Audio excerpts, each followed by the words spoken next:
Hi students, my name is doctor Reena Gupta और ये हमारा थर्ड लेक्चर है ऑन इलेक्ट्रोकेमिस्ट्री। ओके, तो हम थोड़ा रिवाइज कर लेते हैं कि हमने फर्स्ट और सेकेंड लेक्चर में क्या किया था।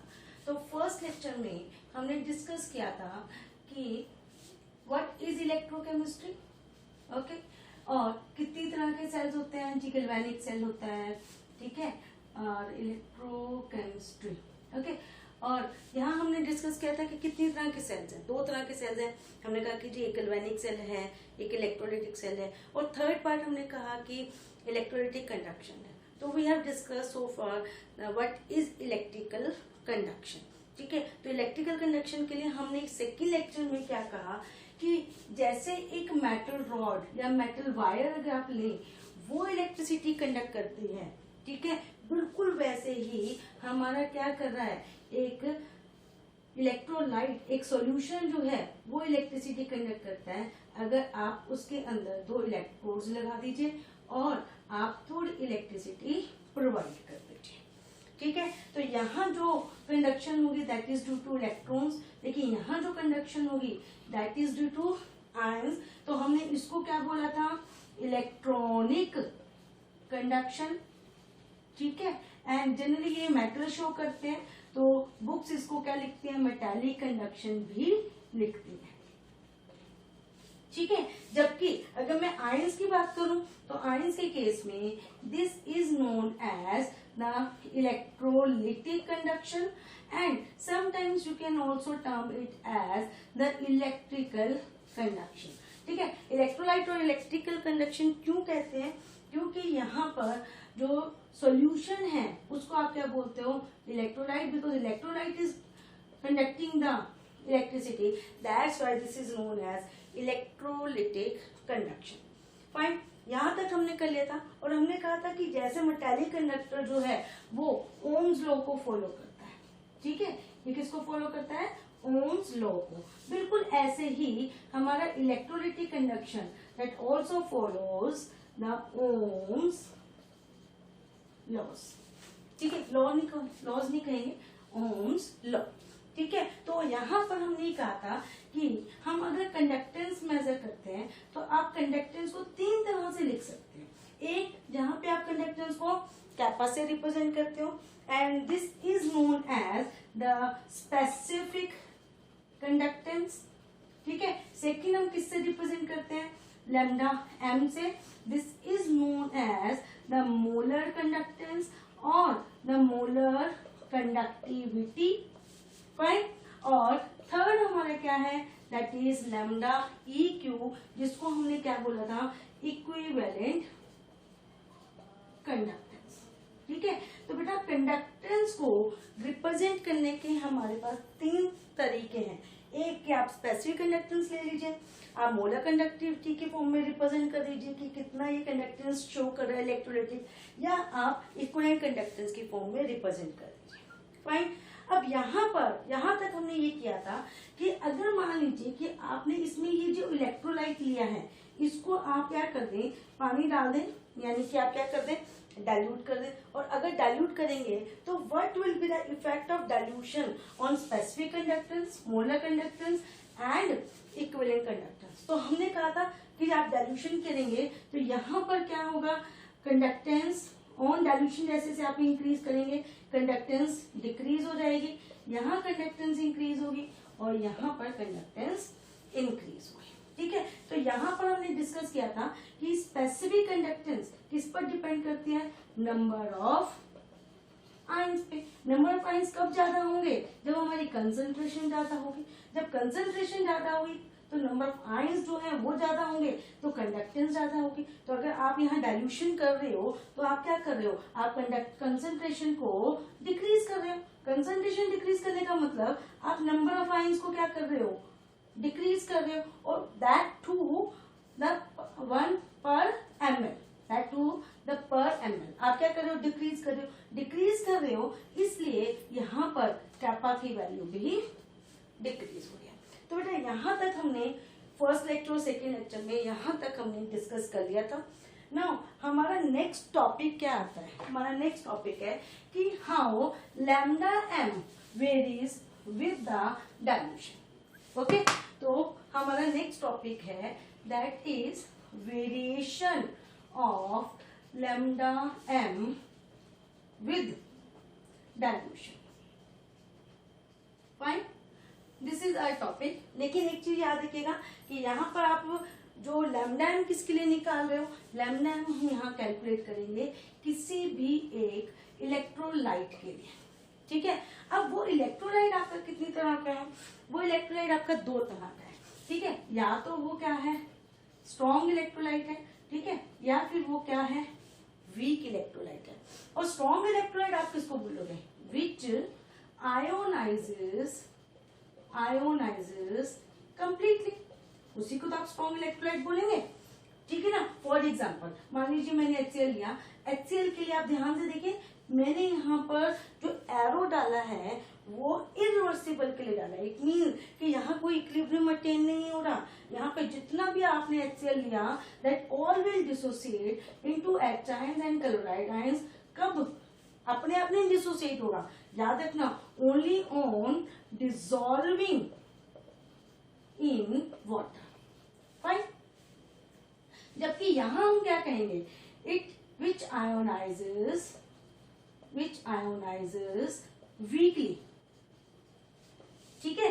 वीकली आयोनाइज का मतलब कि अगर आप यहाँ पर कोई एक कंपाउंड लेते हो कोई भी, ठीक है, मैं यहाँ एक वीक एसिड ले रही हूँ, ठीक है। ये वीक क्यों है, क्योंकि यहाँ पर ये आयोनाइज क्या कर रहा है, वीकली। वीकली मीन्स कि इसकी तरह ये 100% आयोनाइज नहीं होगा, ठीक है। यहाँ पे इसकी तरह यहाँ पे इरिवर्सिबल रिएक्शन नहीं होगा। यहाँ क्या होगा, यहाँ पर ये आयोनाइज तो करेगा, तब जब हम इसको वाटर में डिसॉल्व करेंगे, ये भी वाटर में डिसॉल्व करने के बाद आयोनाइज होगा, ठीक है। तो हमारे पास क्या बनेगा, H आयंस प्लस CH3COH। हाँ, आप यहाँ पे इस H आयन को वाटर से अगर आप ऐड कर दो तो बेसिकली हमें H आयन लिखना ही नहीं चाहिए, it should be termed as hydronium ion, बल्कि यहाँ भी हमें क्या लिखना चाहिए, हाइड्रोनियम आयन। हाँ, वो अलग बात है कि हम for the sake of simplicity हम वाटर को जो है क्योंकि कांस्टेंट लेते हैं तो इसको इग्नोर कर लेते हैं, लेकिन वी शुडंट इग्नोर, ठीक है।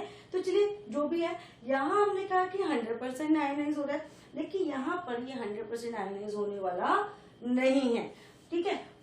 कितना होगा, 10%, 20%, 30%, डिपेंडिंग अपॉन कि वो कितना आयोनाइज होता है, बट 100% नहीं होगा। एंड दैट्स व्हाई यहाँ पर इरिवर्सिबल यानी कि रिवर्सिबल का साइन है, ठीक है ना। और जैसे जैसे आप पानी डालोगे यहाँ आयोनाइजेशन क्या होती चली जाएगी, बढ़ती चली जाएगी, ठीक है। तो अब यहाँ पर जो नंबर ऑफ आयंस बन रहे हैं, यहाँ नंबर ऑफ आयंस बन रहे हैं दैट इज डिफरेंट, यहाँ नंबर ऑफ आयंस बनेंगे that is different after dissociation. तो ऑफ कोर्स उनका जो वेरिएशन है विद द डाइल्यूशन वो भी क्या होगा, सेपरेट होगा। तो इसीलिए जो हमारा टॉपिक है variation of molar conductivity with dilution, हम सेपरेट पढ़ेंगे फॉर द स्ट्रॉन्ग इलेक्ट्रोलाइट और फॉर द वीक इलेक्ट्रोलाइट, ठीक है।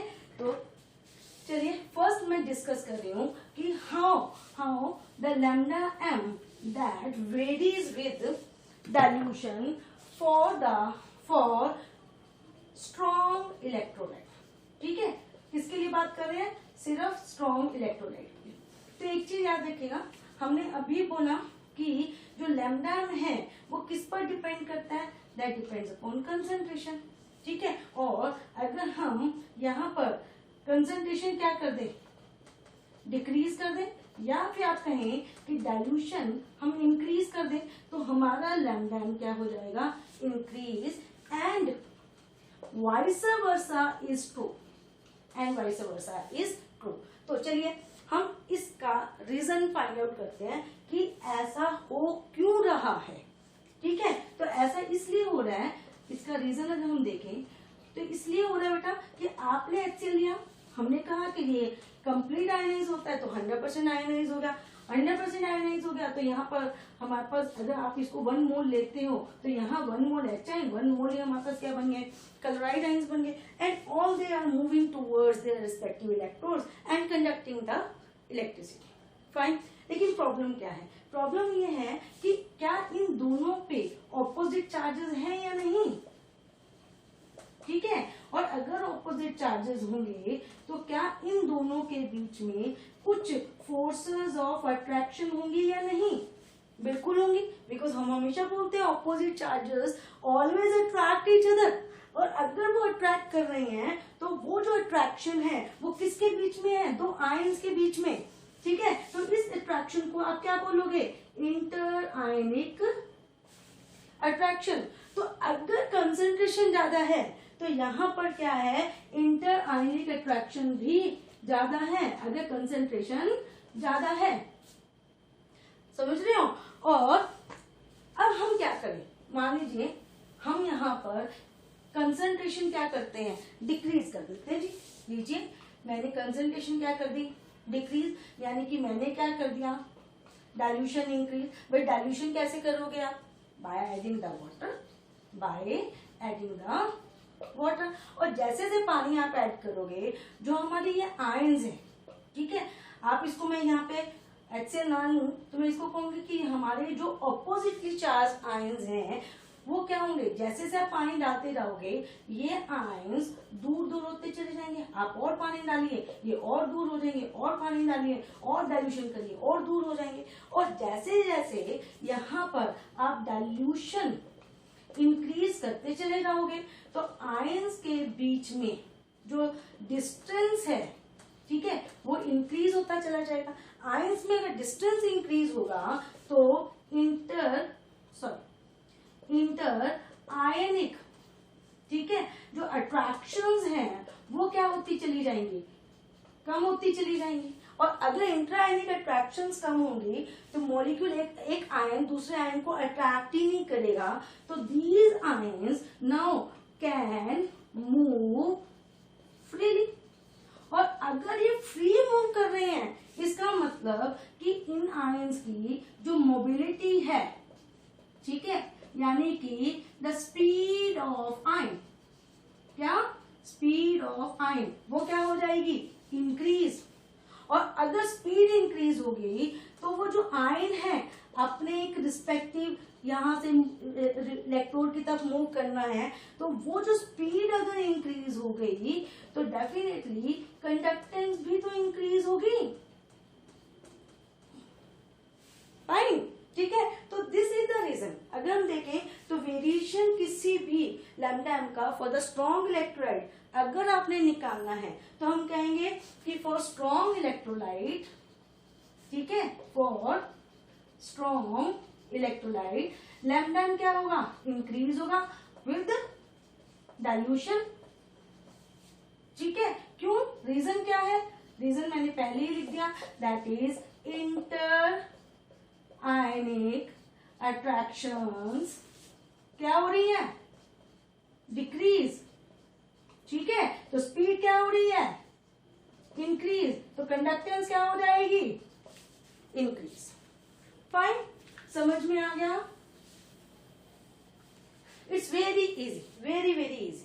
और अब इसी चीज को मैं जो हमने डिस्कस किया मैं इसी को क्या करूं, ग्राफिकली क्या कर रहे हैं, मैं रिप्रेजेंट करने की कोशिश करती हूँ।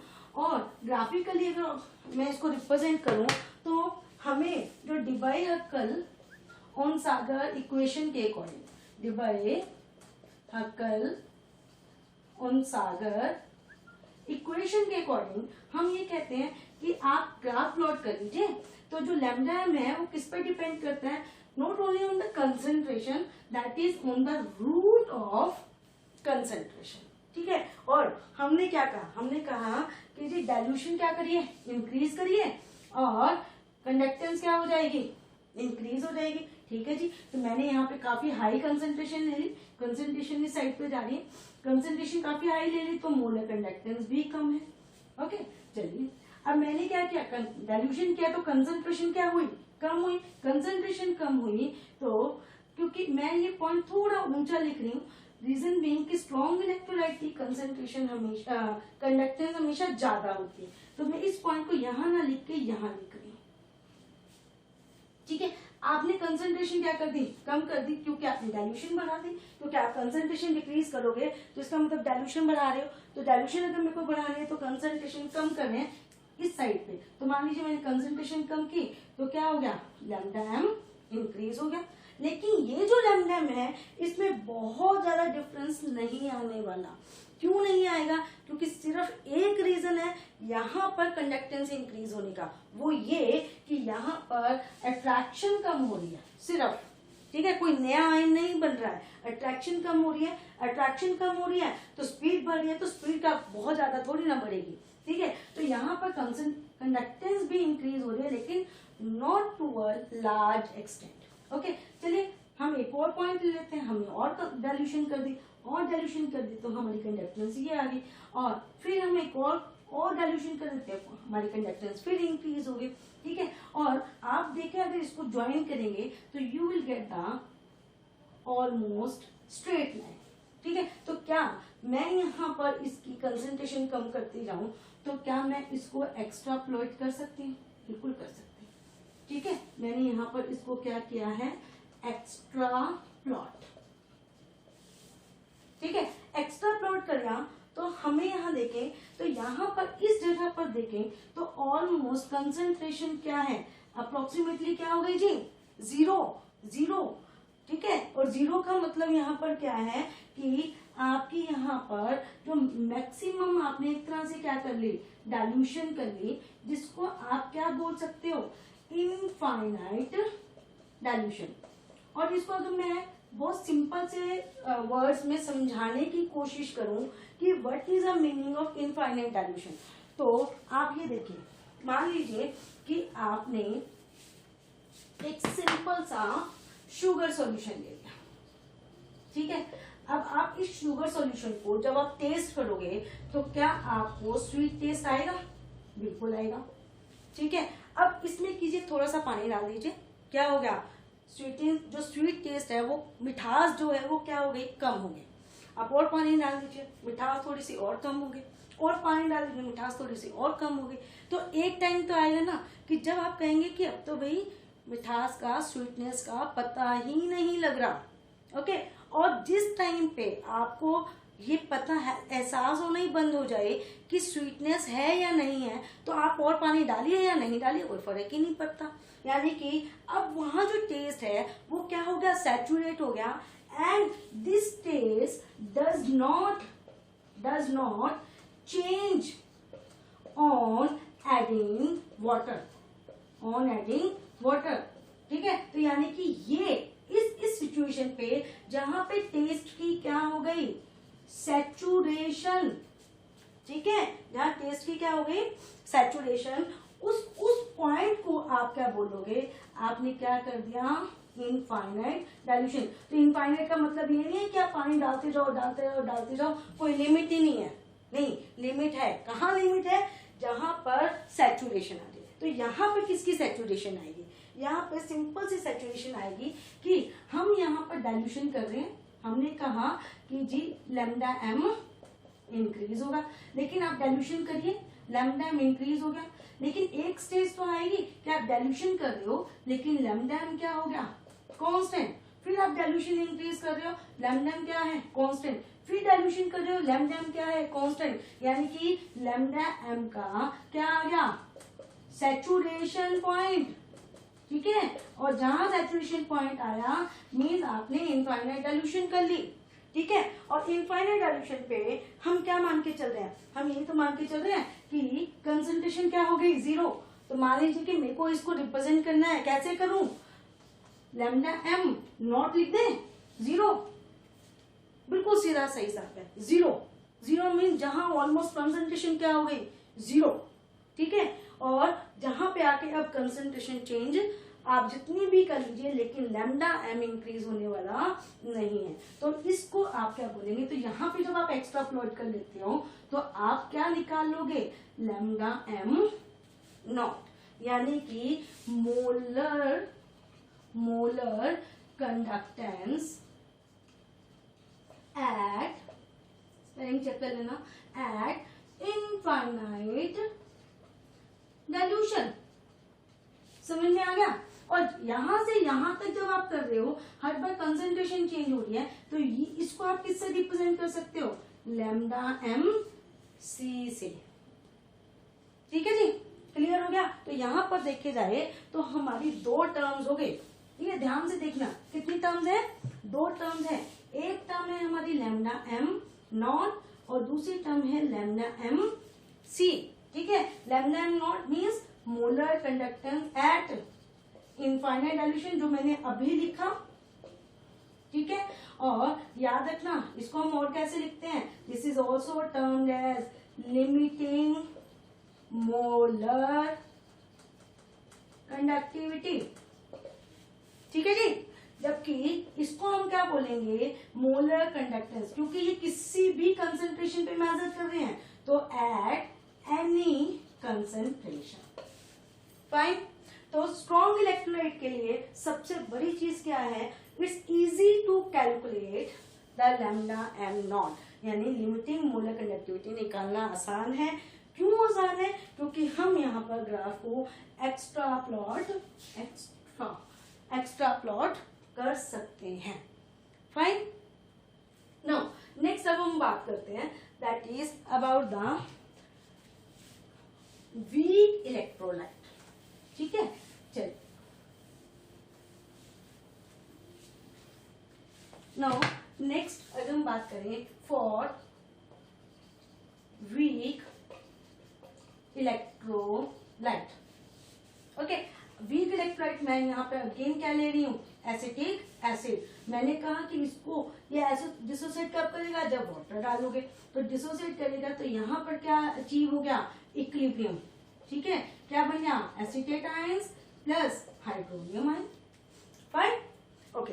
अब यहाँ पर भी हमने ये बोला कि लैम्डा एम इंक्रीज होगा जब आप डाइल्यूशन करोगे, तो यहाँ भी एक ही रीजन है, क्या कि जैसे जैसे आप डाइल्यूशन करोगे इंटर आयनिक अट्रैक्शंस क्या हो जाएंगी, डिक्रीज हो जाएंगी। किसके बीच में है, इसके बीच में, ये हमारा नेगेटिव आयन है, ये हमारा पॉजिटिव आयन है। आप इसको चाहे पहचान भी ले सकते हैं, बड़ी बात नहीं है, ठीक है। तो इनके बीच में अट्रैक्शन डिक्रीज होगी, अट्रैक्शन डिक्रीज होगी तो स्पीड भी इंक्रीज होगी और लैम्डा एम इंक्रीज होगा। तो ये तो हो गया जी एक रीजन, ठीक है। बट फॉर वीक इलेक्ट्रोलाइट, ठीक है, लेकिन हम बात कर रहे हैं वीक इलेक्ट्रोलाइट की, तो वीक इलेक्ट्रोलाइट के लिए एक सेकेंड रीजन भी है, ठीक है, लैम्डा एम के इंक्रीज होने का।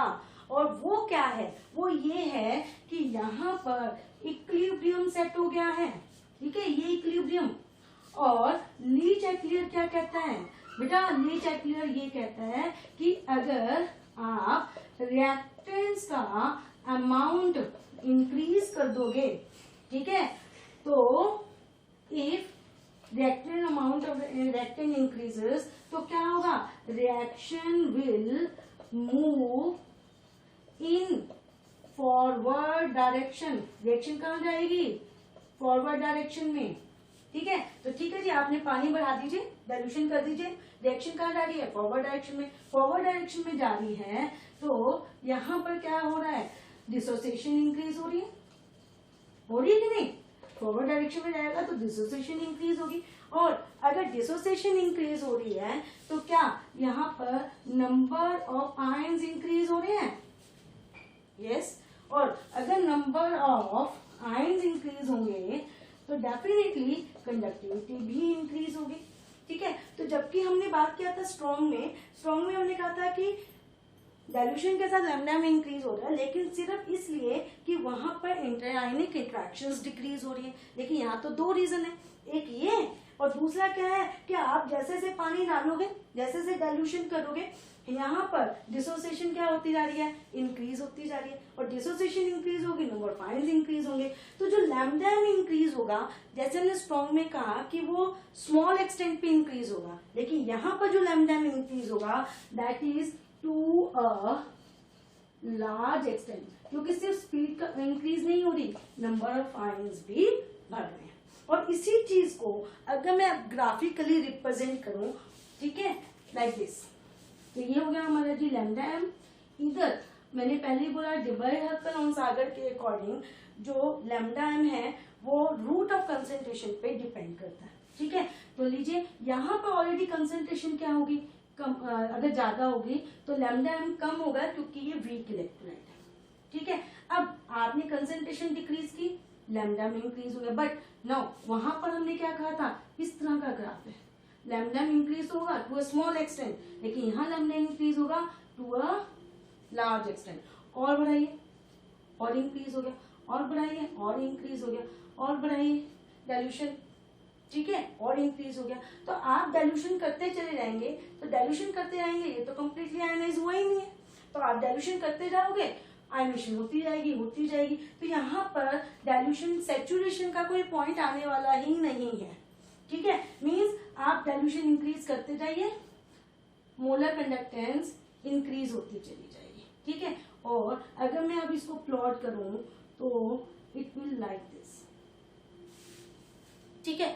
नाउ इन दिस केस हम एक्स्ट्रा प्लॉट नहीं कर सकते, और अगर एक्स्ट्रा प्लॉट नहीं कर सकते इट मीन्स कि in this case we can't calculate lambda m naught. समझ में आ गया, ठीक है। So this is a variation of lambda m with dilution. अब हमारे पास क्या है, हमारे पास डी एक प्रॉब्लम जनरेट हो गई है दैट कि अगर मेरे पास कोई वीक इलेक्ट्रोलाइट है, ठीक है, तो how we can calculate the limiting molar conductivity for weak electrolyte, ठीक है जी। तो हमारे पास ये तो हमारा टॉपिक हो गया, लेकिन इस टॉपिक के दौरान अगर हम देखें तो हमारे लिए एक क्वेश्चन अराइज हो गया कि अगर मेरे पास स्ट्रॉन्ग के लिए तो हम एक्स्ट्रा प्लॉट कर सकते हैं, लेकिन वीक के लिए हम एक्स्ट्रा प्लॉट नहीं कर सकते, और अगर नहीं कर सकते तो हम यहाँ पर लैम्डा एम नॉट यानी कि molar conductance eight infinite dilution और द लिमिटिंग मोलर कंडक्टेंस हम कैसे कैलकुलेट करें, ठीक है जी। तो हमारा यहाँ पर आंसर क्या है इस क्वेश्चन का, हमारा आंसर है of that question is with the help of Kohlrausch law, ठीक है। तो दिस इज आवर आंसर, और यही हमारा क्या होगा, that is this will be our next topic for the next lecture, ठीक है जी। Okay, thank you.